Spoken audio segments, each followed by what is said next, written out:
सुनो भाई, अभी कुछ दिनों से मैंने योग वासिष्ठ पढ़ना शुरू किया है। बहुत उच्च स्तर की आध्यात्मिक पुस्तक है, जो वशिष्ठ राम संवाद है।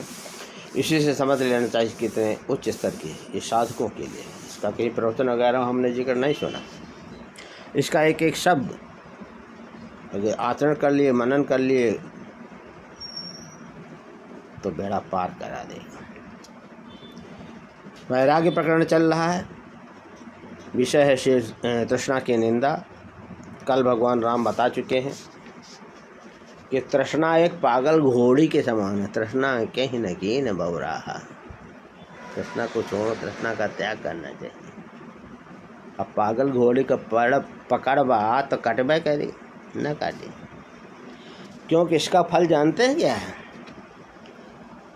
जरा मृत वाधि इसके फूल और विनिपात और उत्पात अधः पतन उपद्रव ही इसके फल है।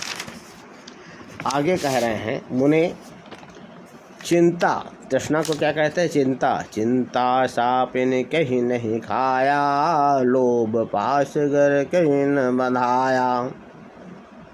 घुन की तरह खाती रहती। इसलिए चिंता न कर, चिंतन करें। अचिंतन किसका करें? भगवान का करें। और सांसारिक चिंतन करेंगे तो फिर बौरा हो जाएंगे, वही तृष्णा के चक्कर में पड़ जाएंगे। और भगवान का चिंतन करेंगे तो बेड़ा पार कर देंगे, और संसार का चिंतन करेंगे तो इसी में बांध देंगे, बेड़े में तैरते रहो बढ़िया।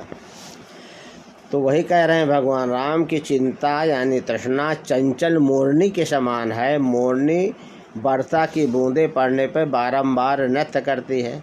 शरद का प्रकाश आ जाने पर शांत हो जाती है और दुर्गम स्थानों में भी पैर रखती है। इसी तरह तृष्णा भी कोहरे के समान मोह के आवरण से स्फुरित होती है, नाच उठती है। विवेक का प्रकाश छा जाने पर शांत हो जाती है और असाधु वस्तुओं में भी पांव रख देती है।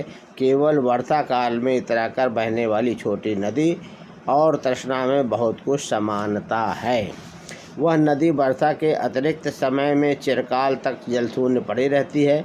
वर्षा ऋतु में भी बीच बीच में जब वृष्टि रुक जाती है, वह जल से खाली हो जाती है, परंतु पानी बरसने पर उसमें क्षण भर में बाढ़ आ जाती है और जल की बहुत सी उत्ताल तरंगें उठने लगती हैं। इसी प्रकार तृष्णा भी चिरकाल तक फल शून्य ही रहती है।